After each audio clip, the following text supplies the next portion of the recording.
राम सकल के माय, जो तेरा मन को साच है तो साईं छानो ना।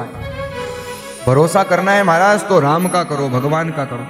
संसार का भरोसा टूट सकता है, छूट सकता है, खंडित हो सकता है, कम हो सकता है, लेकिन राम का भरोसा करोगे ना महाराज, तो वो राम जिस दिन हाथ पकड़ेंगे तो पक्का पकड़ेंगे। इसलिए भरोसा करना है तो राम का करो। मैं अक्सर एक दृष्टांत कहा करता हूं।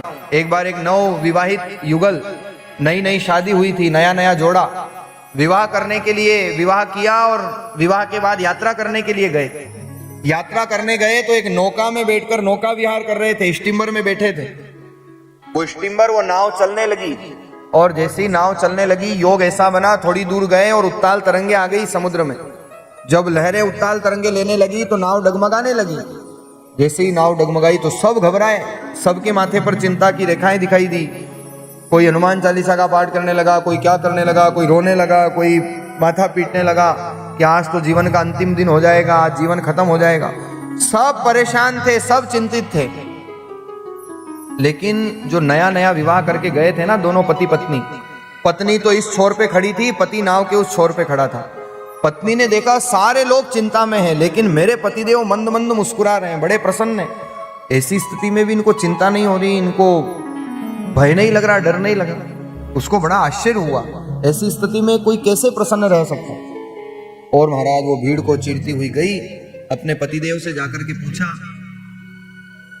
नाव डगमगा रही है, उत्ताल तरंगे आ रही है, और जरा सी अगर इसने नाव ने पलटी मार दी तो महाराज जीवन तो यहीं खत्म होना है। अभी तो जीवन शुरू भी नहीं हुआ, उससे पहले जीवन खत्म हो जाएगा। तो क्या आपको डर नहीं लग रहा? पतिदेव भी बड़े सत्संगी थे, नया नया विवाह तो करके आए थे। म्यान रखी हुई थी, पास में म्यान टकी थी। म्यान में से तलवार निकाली और तलवार निकाल करके तुरंत अपनी पत्नी के गर्दन पर रख दी। जैसे ही पत्नी के गर्दन पर रखी तो एक बार तो वो सकपका गई, लेकिन जैसे ही पति की तरफ देखा तो पत्नी जो है पति को देख करके मंद मंद मुस्कुराने लगी, हंसने लगी। पतिदेव ने कहा, भाई तू हंस क्यों रही है, तू मुस्कुरा क्यों रही है, क्या तुझे डर नहीं लग रहा तलवार से? पत्नी ने बड़ी सुंदर बात कही। पत्नी ने कहा, मैं जानती हूं आप मेरे पति हो और आपका कर्तव्य है मेरी रक्षा करना, आपका धर्म है मेरी रक्षा करना। आप तो मुझे बचाने वाले हो, आप मुझे मार नहीं सकते।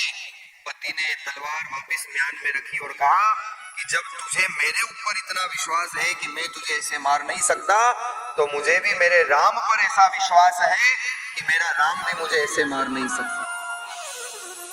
और महाराज यही जीवन का सार है। इसलिए राम भरोसा राखिए, संसार का भरोसा नहीं, उस परमात्मा का, उस राम का भरोसा। राम भरोसा राखिए, राम सकल के माय, जो तेरा मन को साच है तो साईं छानो नाय, साईं छानो नाय न्याय करता के सारे। संसार में महाराज अन्याय करने वाले बहुत है, षड्यंत्र करने वाले बहुत है, लेकिन न्याय जो है वो परमात्मा की बात है। न्याय करता के सहारे नहीं, साच को आज, साच को राम उबारे। जो सत्य है उसको स्वयं परमात्मा उबारता नहीं। साच को आज, साच को राम उबारे, दुख सुख संपत्ति आपदा ये प्रारब्ध भुगता है। जीवन में महाराज सुख दुख, हानि लाभ, जीवन मरण, यश अपयश, ये सब विधाता ने पहले से लिख रखा है। किसको कितना यश मिलना है, कितना अपयश मिलना है। स्वामी रामचरण जी महाराज वाणी में फरमा रहे हैं, दुख सुख संपत्ति आपदा ये प्रारब्ध भुगता है। हर जीव को अपने अपने प्रारब्ध के अनुसार प्राप्त होती है। इसलिए दुख सुख संपत्ति आपदा ये प्रारब्ध भुगता है। राम भरोसा राखिए, राम सकल के माय। तो महाराज ये कथा जो है ना, ये मायरे की कथा केवल लोक कथा नहीं है, ये विश्वास करने की कथा है। ये भगवान के चरणों में भरोसा करना, कैसा हमारा भरोसा होना चाहिए, कैसा विश्वास होना चाहिए, ये वो कथा है जो भरोसा करना सिखाती है।